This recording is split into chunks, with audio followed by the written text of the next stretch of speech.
A lo largo del pasaje quiero invitarle a pensar en estas dos cosas. La fe es natural en el hombre. ¿Producimos fe en Dios nosotros?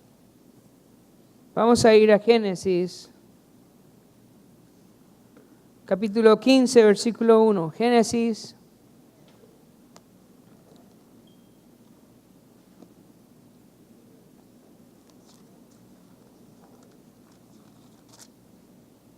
15, versículo 1. Dice, después de estas cosas, vino la palabra de Jehová a Abraham en visión, diciendo, no temas, Abraham, yo soy tu escudo, y tu galardón será será en sobremanera grande. Dice el versículo, después de estas cosas. ¿Después de qué cosas? Si ustedes recuerdan el capítulo 14, hace 2 semanas, había una guerra de los reyes de Sodoma, eran 5 reyes que se enfrentaron contra 4 reyes. Ahora, los 4 reyes vencieron a los reyes que estaban apoyando a Sodoma y a Gomorra, y se llevaron cautivo a Lot. Abraham, con 318 personas de su casa, fue a enfrentarse a esos 4 reyes y sus ejércitos. Y Dios le dio la victoria a Abraham. Y con 318 personas venció a los 4 reyes con sus ejércitos. Y recuperó a Lot, recuperó a las personas, recuperó los bienes. El Señor le dio una gran victoria a Abraham. Cuando iba de regreso, salió a su encuentro Melquisedec, que es un sacerdote rey, que no sabemos nada de él. Y Abraham le entregó los diezmos a Melquisedec. Melquisedec oró y lo bendijo a Abraham. Después de esto, el rey de Sodoma le dijo, dame las personas, quédate con los bienes. Y Abraham hizo algo lindo, levantó su mano y dijo, he jurado que ni una cosita voy a tomar de tus bienes. No quiero nada para que no digan que ustedes me enriquecieron. Mi bendición realmente, lo que estaba diciendo es mi bendición viene del Señor. Yo no quiero nada de ustedes. Y les dio todo de regreso a los reyes de Sodoma. Y todo va bien hasta ese punto. Sin embargo, el versículo dice, después de estas cosas, el Señor se le apareció a Abraham en visión y le dijo, no temas. ¿Qué pasa? Abraham nuevamente empezó a tener temor. A pesar de que vio la mano de Dios con él dándole victoria sobre los reyes y sus ejércitos, empezó a tener miedo. ¿Sabe por qué? Porque las personas se vengan. Él había vencido a 4 reyes. ¿Y qué si venían nuevamente contra él? Quiero que pienses un momento en la forma en cómo vivía Abraham. Abraham vivía de una manera diferente a todo el mundo. Abraham vivía en tiendas como nómada en el campo. ¿Cómo vivía la gente en el tiempo de Abraham? Vivía en ciudades, y ciudades como amuralladas. Pero Abraham vivía en el campo.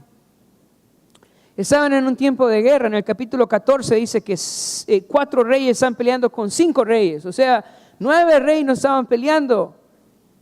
Y Abraham había vencido. ¿Y qué tal si venían esos reyes de regreso y lo encontraban en el campo, solo, sin murallas, en tiendas?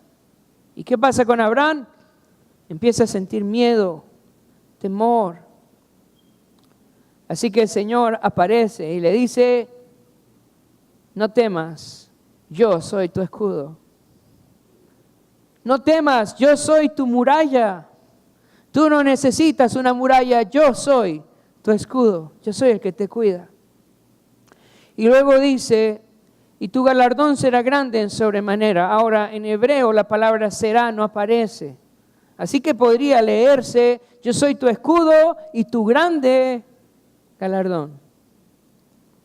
¿Ves a Abraham lleno de temor, lleno de desconfianza? Y ves a Dios saliendo al encuentro, diciendo, ¿sabes, Abraham? No tengas miedo. Lo impresionante de ese pasaje no es la fe de Abraham. Lo impresionante de este pasaje es la misericordia de Dios, su gracia. Si hay algo que debe sacudirnos en este pasaje es el amor de Dios para Abraham. ¿Cómo estaba Abraham? Lleno de miedo. ¿Y qué hace Dios? Se le aparece en visión y le da promesas. Y le dice, yo soy tu escudo y yo soy tu grande galardón. Ahora Abraham empieza a sacar sus dudas, sus preguntas con Dios. En este punto Abraham tiene alrededor de 80 años. Dios le había prometido herederos, Dios le había prometido la tierra, pero eso no estaba pasando. Así que además de temor en la vida de Abraham, también había dudas, preguntas. ¿Qué pasó con esa promesa? ¿Cuándo el Señor va a cumplir esto? Vamos a ver qué le pregunta Abraham al Señor. Versículo 2 dice, y respondió Abraham, Señor Jehová, ¿qué me darás? Siendo así que ando sin hijo, y el mayordomo de mi casa es este Damaseno, Eliezer. Dijo también Abraham, mira que no me has dado prole, y he aquí que será mi heredero un esclavo nacido en casa. Entonces Abraham empieza a hacer preguntas, Señor, ¿qué me darás? No dijiste que me ibas a dar la tierra, yo tengo 80 años. No me dijiste que mis hijos iban a heredar la tierra y no tengo hijos. ¿Qué ve aquí? ¿Ve usted la fe de Abraham? Yo creo que lo que veo son las dudas de Abraham. Eso es lo que sobresale en este capítulo. Abraham estaba lleno de preguntas. ¿Cómo es que me vas a dar la tierra? Yo no veo que me estás dando la tierra. ¿Cómo es que mis hijos van a heredar esa tierra si yo no tengo hijos? Y quien me va a heredar a mí va a ser Eliezer, un criado nacido en casa. O sea que Abraham ya tenía todo planeado, ¿verdad? Antes de Eliezer, ¿quién era en la mente de Abraham su heredero, piensa usted? Era Lot. En la mente de Abraham, Lot iba a ser. Y Dios permite que Lot salga, pero cuando Lot sale, entonces Abraham ya mete otro. Y dice, va a ser Eliezer. No estaba confiando en la promesa de Dios, no estaba creyendo en la promesa de Dios. Así que al igual que Dios interviene para tratar con los temores de Abraham, ahora Dios también interviene para responder las dudas de Abraham. Y vamos a ver cómo le responde el Señor. Cómo responde el Señor las dudas de Abraham. Versículo 4. Luego vino a él palabra de Jehová, diciendo, no te heredará sino un hijo tuyo será el que te heredará. Y lo llevó fuera y le dijo, mira ahora los cielos y cuenta las estrellas, si las puedes contar. Y le dijo, así será tu descendencia. El Señor respondió las preguntas de Abraham. Por un lado, vemos en la primera parte, el Señor trató con el temor de Abraham. Le dijo, yo soy tu escudo y tu grande galardón. Y en la segunda parte vemos al Señor tratando con las dudas de Abraham. Y el Señor le responde, le dice, no te heredará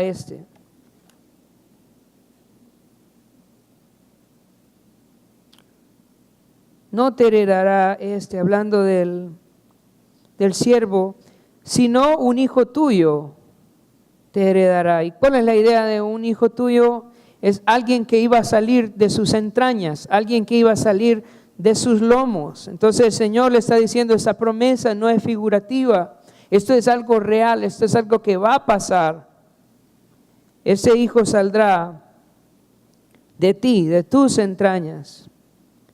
Y luego dice que hizo algo lindo el Señor, algo especial. Dice que lo sacó afuera y lo llevó a ver las estrellas. Y yo sé que es algo que nosotros ya no hacemos hoy, porque la ciudad tiene muchas luces y a veces es difícil ver las estrellas. Pero yo no sé si a ustedes los mandaban a visitar la abuela cuando estaban chiquitos allá afuera.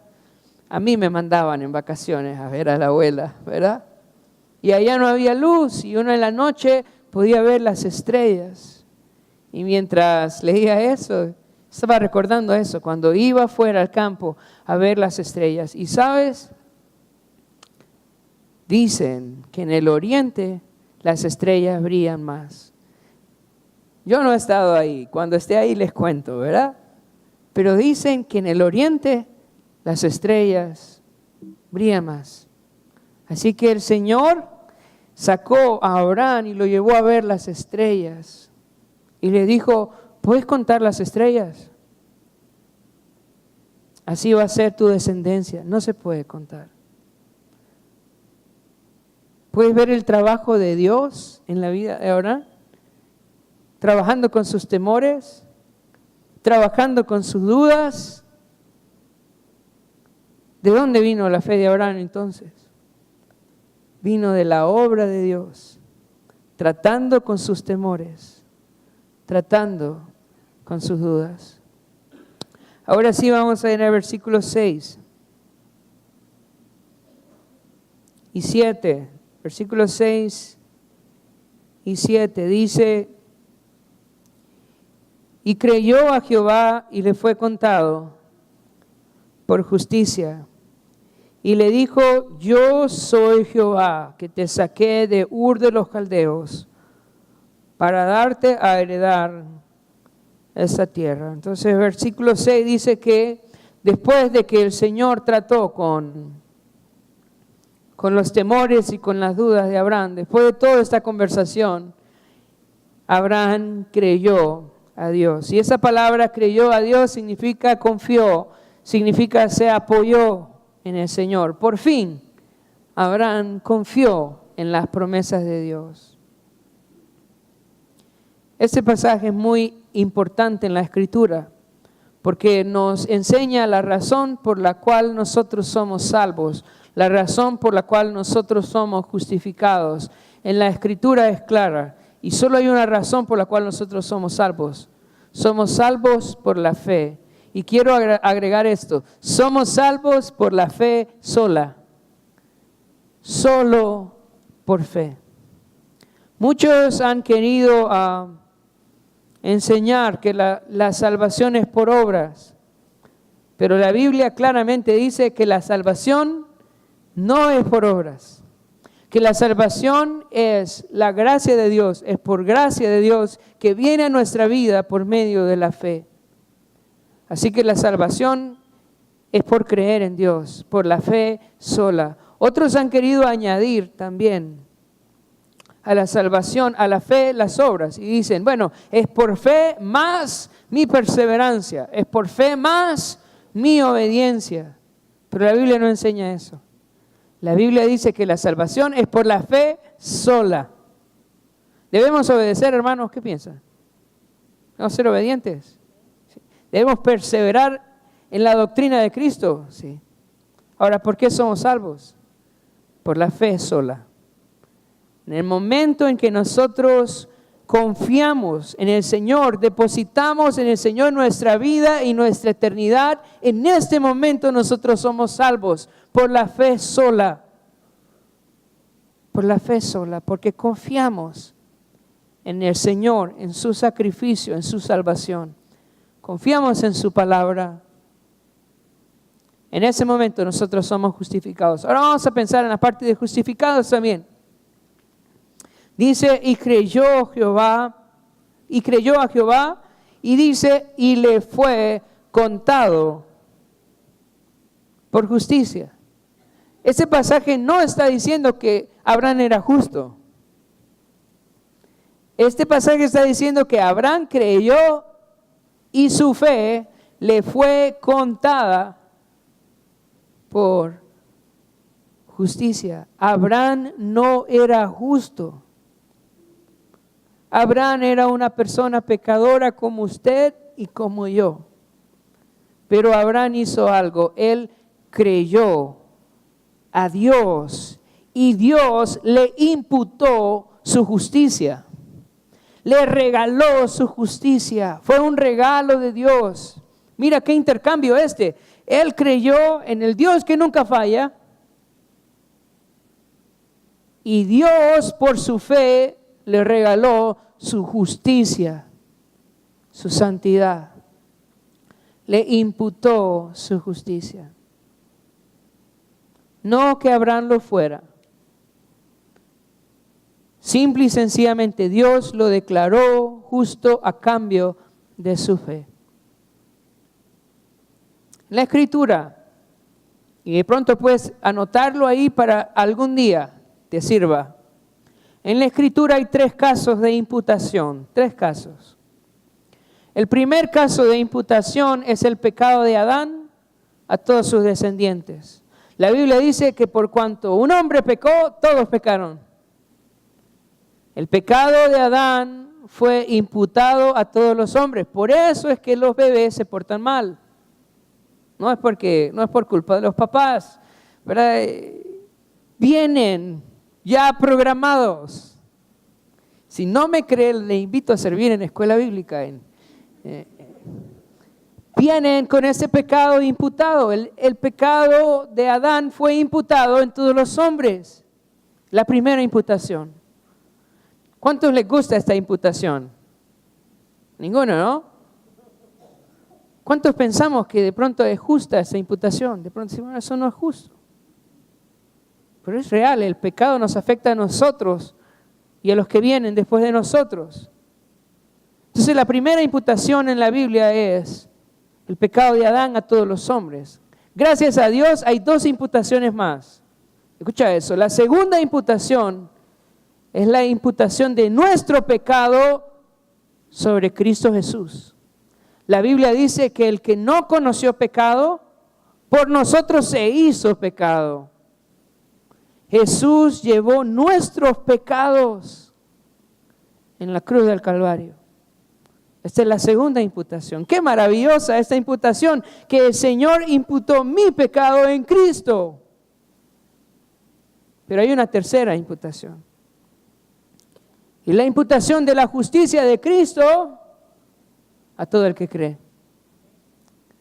Y cuando yo creo en Jesús como mi Señor y Salvador, Dios imputa la justicia de Cristo sobre mí y me salva.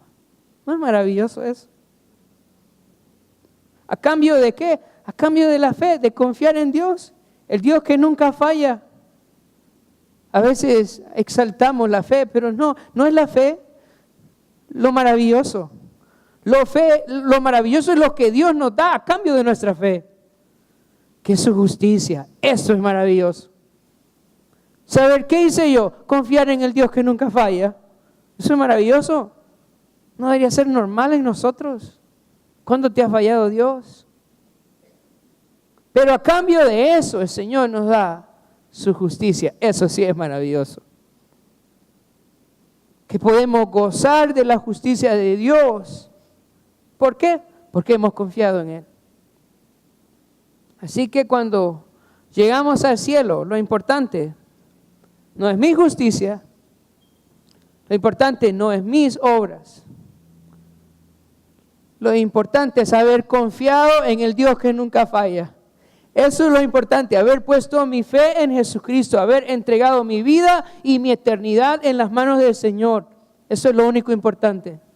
Porque cuando yo descanso en el Señor, en su palabra, en sus promesas, cuando yo pongo mi fe en Él, lo que el Señor hace es darme su justicia.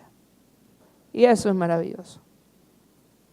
Que el Señor nos ha dado por medio de la fe. En el versículo 7 nos aclara nuevamente y nos dice, versículo 7, y le dijo, yo soy Jehová, que te saqué de Ur de los Caldeos para darte a heredar esa tierra. ¿Quién sacó a Abraham, señores, hermanos? ¿Quién hizo la obra? Fue Dios. Yo soy Jehová que te saqué de Ur de los Caldeos. Entonces, a nosotros, hermanos, ¿quién nos ha traído hasta aquí? ¿Por qué vamos caminando hacia la tierra prometida en los cielos? ¿Por qué? Porque el Señor nos sacó. Porque Él ha trabajado en nosotros para que podamos confiar en Él. Si nosotros tenemos fe, ¿a quién se lo debemos? A Él. Él ha obrado en nosotros de tal manera que podamos confiar en Él, así como Abraham confió. Ahora, Abraham también tenía preguntas acerca de cómo iba a pasar esto, y Dios hace algo lindo, Él hace una ceremonia. Y eso es lo que vamos a ver en los siguientes versículos, una ceremonia que hace Dios para ayudarle a Abraham a entender los detalles y también para afirmar su fe. El 8 al 21 dice, versículo 8, y él respondió, Señor Jehová, ¿en qué conoceré que la he de heredar? Y le dijo, tráeme una becerra de 3 años, una cabra de 3 años y un carnero de 3 años, una tórtola también y un palomino. Y tomó él todo esto y lo partió por la mitad y puso a cada mitad enfrente de la otra, mas no partió las aves. En la cultura de los caldeos esto es común. Cada vez que se hacían pactos, juramentos, entonces se hacían sacrificios y se partían los animales y se dejaba un espacio en medio y los que se comprometían pasaban por en medio de los animales sacrificados. Para los que no conocen los términos, ¿verdad? Becerro es una ternera, ¿verdad? Una hija de vaca, una ternera. La cabra, pues todos los conocemos, ¿verdad? Son esos animales chistosos que se comen todo. Esa es la cabra. Y la el carnero es el macho de la oveja, el que tiene cachitos, ¿verdad? Este es el carnero, es una oveja macho. Entonces, el palomino es un pichón de paloma. Entonces partió el carnero, la ternera y la cabra, y hizo ese camino en medio. Es un símbolo. Si una persona no cumplía el pacto, entonces debía de ser como los animales muertos. Esa es la idea. Estaba jurando por su vida. Ahora, versículo 11 y 12. Y descendían aves de rapiña sobre los cuerpos muertos, y Abraham las ahuyentaba. Mas a la caída del sol sobrecogió el sueño a Abraham, y aquí que el temor de una grande oscuridad cayó sobre él. Entonces Abraham obedeció, partió los animales, pero el Señor no venía. Y empezaron a venir animales, ¿verdad? Aves de rapiña. Y usualmente estas aves de rapiña, cuando uno estudia las visiones, usualmente apuntan hacia una obra de Satanás, a una lucha espiritual. En el versículo 1 dice que esto era una visión. Entonces probablemente para Abraham esto era como una lucha que estaba teniendo. Y luego una oscuridad aterradora, dice, con un sueño profundo. Abraham tenía esta batalla. Dios quería darle un mensaje, pero Abraham estaba batallando también con estas aves. Y a veces Dios quiere hablarnos también, quiere afirmarnos. Pero debemos de saber que va a haber también una batalla espiritual. Queremos que Dios nos revele, nos hable, nos afirme como Abraham, pero Abraham tenía esa batalla. Y debemos de saber que cada vez que estamos buscando seguridad en el Señor vamos a tener batalla. Ahora finalmente en la noche aparece el Señor. Versículo 13 y versículo 14 dice: entonces Jehová dijo a Abraham: ten por cierto que tu descendencia morará en tierra ajena y será esclava allí y será oprimida 400 años. Mas también a la nación a la cual servirá juzgaré yo, y después de esto saldrán con gran riqueza. Entonces mira cómo es Dios. Le dice a Abraham: mira, te voy a explicar lo que voy a hacer en los siguientes 400 años. Esos son los planes de Dios. Uno planifica los siguientes 5, pero Dios tiene un plan para los siguientes 400. Y le está explicando a Abraham, mira, tus hijos van a ser esclavos en Egipto, ¿verdad? Y ahí van a estar 400 años. Y luego yo voy a sacar a tu descendencia y van a salir con una gran riqueza y yo voy a juzgar esta nación. Entonces Dios le está dando un panorama de cuándo van a suceder las cosas. Porque Abraham estaba desesperado. ¿Y qué me darás? No, te lo voy a dar, pero te lo voy a dar en 400 años, ¿verdad? Así que tranquilo, ¿verdad? En 400 años esa tierra va a ser de tus hijos. Ahora también le explica en el versículo 16, ¿por qué tenía que esperar 400 años? Versículo 16, y en la cuarta generación volverán acá, porque aún no ha llegado a su colmo, escucha eso, la maldad del amorreo hasta aquí. ¿Sabes? Te voy a dar la tierra en 400 años porque todavía tengo que esperar que los amorreos lleguen al colmo de su maldad. Yo voy a esperar 400 años. 400 años en que el Señor va a esperar para destruir al amorreo. No sé si ustedes han sentido alguna vez, Señor, mira a este hombre que se porta mal, ¿por qué no desciende fuego y lo eliminas en este mismo momento? No sé si le ha pasado. A mí me ha pasado. Y yo sé que a usted también. Pero yo quiero que piensen en la misericordia de Dios. ¿Por qué Dios no destruye al pecador ya? Eso somos nosotros. ¿Por qué no lo elimina, Señor? ¿Por qué no lo...?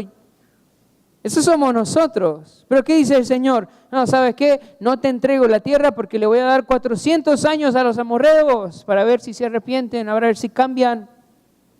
¿Y sabes por qué el Señor no ha venido? Por la misma cosa. Porque Él está dando tiempo para que personas se arrepientan, para que personas reflexionen. Pero hay algo por seguro, el tiempo se termina y esos 400 años pasaron y el pueblo de Israel salió de Egipto y destruyó a los amorreos. Y yo quiero decirte, el Señor se fue hace 2000 años, pero el Señor regresa. Y el tiempo de arrepentimiento se acaba. Y el juicio del Señor viene. Así que si estás aquí, o si tienes amigos, familia que aún no se ha arrepentido, recuérdales que la paciencia del Señor no va a ser para siempre. Que hoy es el día de arrepentirse. Versículo 17. Sucedió que puesto el sol, ya oscureciendo, se veía un horno humeando y una antorcha de fuego, escucha esto, que pasaba entre los animales divididos. Un horno humeante y una antorcha que pasaba en medio de los animales divididos. Y yo te pregunto, ¿y quién es ese? Estaba pasando por el medio de los animales divididos. ¿Quién era? Era Dios. ¿Y dónde estaba Abraham? Pues dormido. ¿Y quién hizo el juramento solo? Dios. Porque ese pacto, esa promesa, se trata de Dios sin Abraham. Es Dios quien cumple sus promesas. Y eso es una buena noticia, porque nuestra eternidad no depende de nosotros, sino depende de aquel que cruzó solo los animales, el sacrificio. Dependen de Dios. Las promesas de Dios dependen de Él. Por eso es que el Señor cumple sus promesas, porque no dependen del hombre, dependen de Él. Versículo 18 al 21, terminando. En aquel día hizo Abraham un pacto, pero en aquel día hizo Jehová un pacto con Abraham, diciendo: a tu descendencia daré esta tierra, desde el río de Egipto hasta el río grande, el río Éufrates, la tierra de los ceneos, de los ceneseos, de los carmoneos y de los heteos, los fereceos, los refaitas, los amorreos, los cananeos, los gergeseos, y los jebuseos. Y el Señor entonces le da detalles de cómo iba a ser la tierra y qué pueblos estaban viviendo ahí, a los que ellos iban a destruir como un juicio. Entonces el Señor le da los detalles del pacto. Hermanos, el pacto de Abraham es muy importante. Y yo creo que lo he mencionado porque de ahí depende toda la Biblia. Lo que nosotros vamos a ver en el resto de la Biblia depende del pacto de Dios con Abraham. Todo tiene que ver con el pacto de Dios con Abraham. El pacto de Dios con Abraham incluye una parte que es personal, ¿verdad? Que es para Abraham. Una parte que es nacional, que es para Israel. Y una parte que es universal, que es para todas las naciones. Porque de la descendencia de Abraham iba a venir el Mesías. Y en ese Mesías iban a ser benditas todas las familias de la tierra. Así que la forma en cómo usted entienda ese pacto va a afectar drásticamente en su interpretación de la Biblia. Hay que entender cuál de estas cosas son directamente para Abraham, cuál de estas cosas son directamente para Israel y cuáles de estas cosas son universales y nos afectan a nosotros. Así que creo que esta última parte tiene que ver con las implicaciones nacionales de lo que Israel iba a poseer y de los pueblos que iba a destruir. Para terminar, tengo algunas conclusiones. El temor y la duda son parte de la naturaleza pecaminosa y caída. Si hay algo que es común en nosotros, no es la fe. Si hay algo que es común en nosotros, es el temor y la duda. Eso es lo que nosotros producimos todos los días, el temor y la duda. Solo encontramos seguridad y confianza a través de una relación con Dios, y la fe viene de oír la palabra de Dios. Nosotros no producimos esa fe. ¿De dónde viene la fe? De una relación con Dios, viene de la palabra de Dios. Así que si en esta mañana usted tiene temores y tiene dudas, ¿qué tiene que hacer, hermano? Ir a Dios en oración, ir a la palabra de Dios y encontrar en el Señor la confianza y la seguridad. Eso es lo que nosotros necesitamos. Ahí es donde Abraham encontró su confianza, en ese tiempo con el Señor. No vamos a vencer nuestros temores y nuestras dudas sin pasar tiempo con Dios. La fe en Dios y en sus promesas nos justifica, nos salva. No somos salvos por nuestras obras, somos salvos por confiar en la obra de Cristo en la cruz. Dios es paciente para con el pecador, pero no lo será para siempre. Estamos viviendo un tiempo de la paciencia de Dios. Ahora es tiempo de arrepentirnos y entregarnos al Señor. Dios tiene un plan para Israel y para su iglesia, y Dios lo llevará a cabo, la buena noticia, no por nosotros, sino por amor de su nombre. Eso a mí me da descanso, hermanos. ¿Por qué la iglesia va a perseverar hasta el final? Por Él. ¿Porque tiene hombres ahí capaces? No. No, la Biblia dice que lo vil del mundo escogió el Señor. ¿Por qué perseveramos? Por Él, por amor de su nombre. Él solo fue el que pasó por el medio de los animales. Él hizo el pacto, Él lo va a cumplir. Y para terminar, el héroe de esta historia es Dios. ¿Cuántos están de acuerdo? El héroe de esta historia es Dios. Por lo que la gloria y la honra es toda de Él. ¿Por qué creo? Porque me convenció. ¿Verdad? ¿Por qué persevero? Porque Él me sostiene. No soy yo que me agarro de la mano de Él, es Él que me tiene agarrado de su mano. Por Él estoy de pie y por Él vamos a llegar hasta el final. Él fue el que pasó por el medio del sacrificio solo. Él es quien va a cumplir sus promesas. Vamos a orar.